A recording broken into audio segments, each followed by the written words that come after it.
दोस्तों, एक बार फिर से स्वागत है हमारी यूट्यूब चैनल एग्रो स्टडीज़ में। दोस्तों, आज की इस वीडियो में हम बात करने वाले हैं दोस्तों एग्रोनॉमी फर्स्ट। जी हैं दोस्तों, एग्रोनॉमी फर्स्ट क्लास 11 दोस्तों एग्रीकल्चर की बात कर रहे हैं।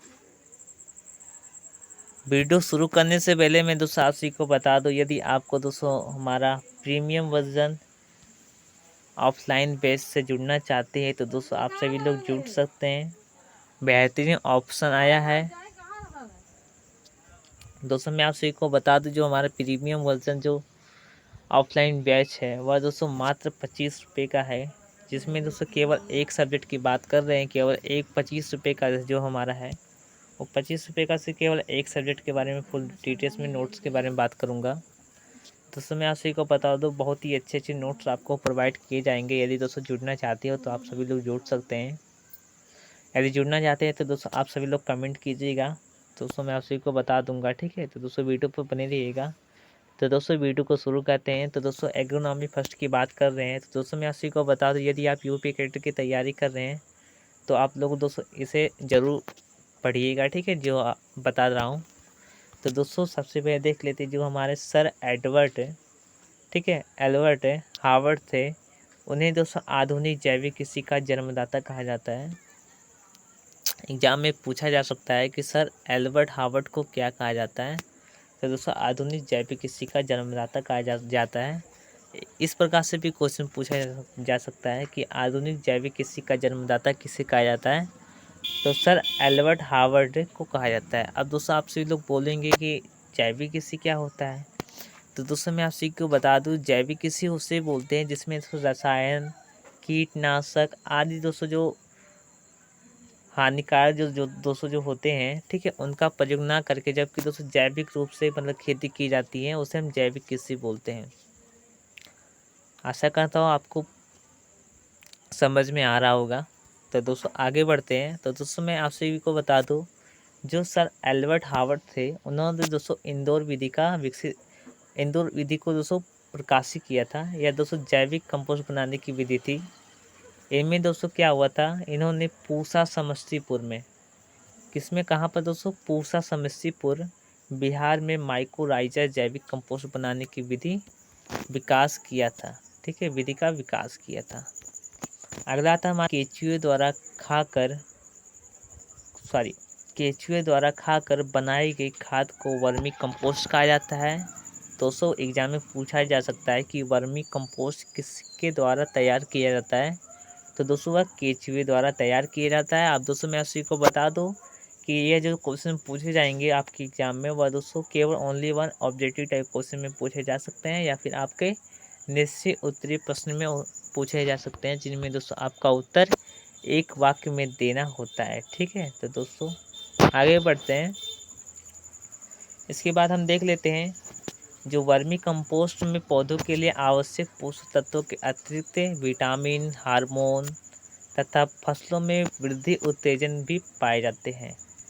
दोस्तों आप सभी लोग वर्मी कंपोस्ट के बारे में आप लोग पढ़ रहे होंगे आपके अपने बुक में, लेकिन आपको बता दूं कि यह दोस्तों जितने भी क्वेश्चन हैं वह दोस्तों आउट ऑफ सिलेबस भी है और सिलेबस भी है। ठीक है, नॉन सिलेबस भी है।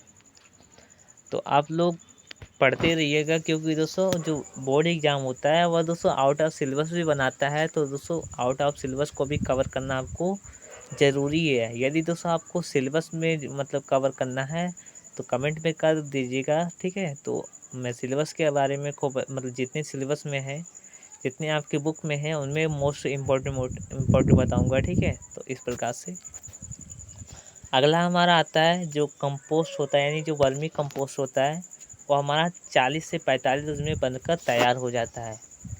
अब दोस्तों जो वर्मी कंपोस्ट में केचुए की कौन सी प्रजाति प्रयोग की जाती है, तो दोस्तों स्पीसीज नामक एक प्रजाति होती है। ठीक है, जिसका हम प्रयोग करते हैं। इसके बाद हमारा अगला आता है, केचुए को किसानों का मित्र कहा जाता है और साथ ही साथ टनर मेकर या सॉइल इंजीनियर या अथवा फर्टिलिटी बैरोमीटर भी कहते हैं। दोस्तों एग्जाम में बहुत ही बार पूछा गया है, केचुए को मतलब क्या बोलते हैं, किसानों का मित्र बोलते हैं या नहीं बोलते हैं, या सत्य और असत्य ऑप्शन में आ सकता है, या फिर फिल इन द ब्लैंक में आ सकता है। तो दोस्तों केचुए को किसानों का मित्र बोलते हैं।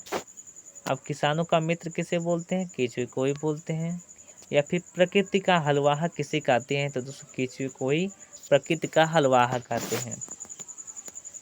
इसके बाद दोस्तों ये जो क्वेश्चन था ऊपर वाला, ये दोस्तों एग्जाम में बहुत ही बार पूछा गया है। आप लोग प्रोवाइस या दोस्तों आप अपना एग्जाम नंबर मतलब जो एग्जाम को आया था, ठीक है, उनमें आप क्वेश्चन पेपर उठाकर चेक कर सकते हैं। हमारा अगला आता है केचुआ पालन के लिए भारत में इनकी एरोडलियस से एबिजिनियस, ठीक है, इस प्रकार से दोस्तों स्पीशीज है जिसका प्रयोग किया जाता है। परंतु दोस्तों कॉम्पिटिटिव एग्जाम में लिखा था स्पीशीज नामक एक होती है, ठीक है, जिसका स्पीशीज प्रयोग किया जाता है, ठीक है। अगला आता हमारा वह स्थान जहाँ केचुआ पालन करते हैं उसे हम वर्मिजी कहते हैं। अब दोस्तों केचुआ पालन किस विज्ञान में हम पढ़ते हैं? ठीक है, केचुए का अध्ययन हम किस में करते हैं? तो दोस्तों वर्मी कल्चर में हम करते हैं। कहाँ पर? हम वर्मी कल्चर में करते हैं। मोस्ट इम्पॉर्टेंट है।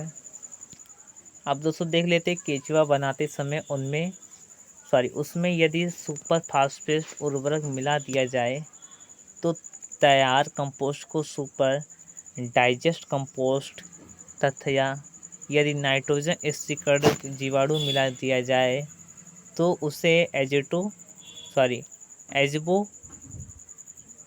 कंपोस्ट कहते हैं।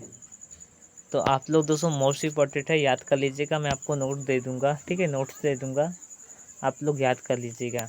दोस्तों मेरी इंग्लिश थोड़ी वीक है तो आप लोग समझिए, ठीक है, इस प्रकार से। अगला आता है हमारा दोस्तों मोस्ट इम्पॉर्टेंट है, जो दोस्तों 2022 में आया था हमारे एग्जाम में, वो हमारा आया था नीलहरी शैवाल को और किस नाम से जाना जाता है? तो दोस्तों नीलहरी शैवाल को साइनोबैक्टीरिया के नाम से भी जाना जाता है। अब दोस्तों एक क्वेश्चन और पूछा जा सकता है आपके एग्जाम में इस बार 2023-24 में कि नीलहरी शैवाल एक कौशिकीय जीव है या नहीं। तो सत्य असत्य में ऑप्शन हो सकता है, या फिर आपका हाँ या ना, इस प्रकार से। तो दोस्तों जो नीलहरी शैवाल है वह दोस्तों एक कोशिकीय जीव है।